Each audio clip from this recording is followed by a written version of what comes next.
Jo he treballat a residència, he treballat a hospital de crònics, llavors jo sempre he pensat que com a casa no hi ha lloc. I que tot el temps que puguin passar a casa, ells estaran més bé, més feliços, més ben cuidats. En una residència és potser, d'acord, es cuiden bé, però és molt impersonal, van a unes hores, no gaudeixen com a casa.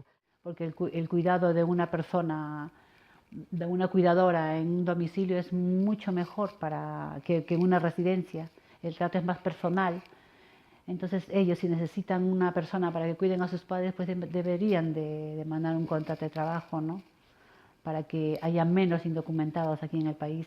O sea, orientar, no sé, el estado de orientar a las familias, orientar, que no sé, para que esto, ¿no? Para que esto, o sea, no sea tan común, porque en cada domicilio que tú vayas no vas a encontrar a casi nadie que tenga contrato. Quan ja són aquí, millor que estiguin en una família i que tinguin un sostre i que puguin menjar.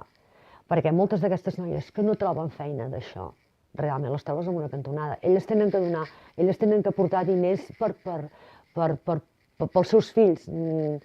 Si no fan això, faran alguna altra cosa. O sea, deberían de ofrecerte un contrato de trabajo si demandan faena para cuidar a sus padres o a su madre, ¿no? Pero no te demandan.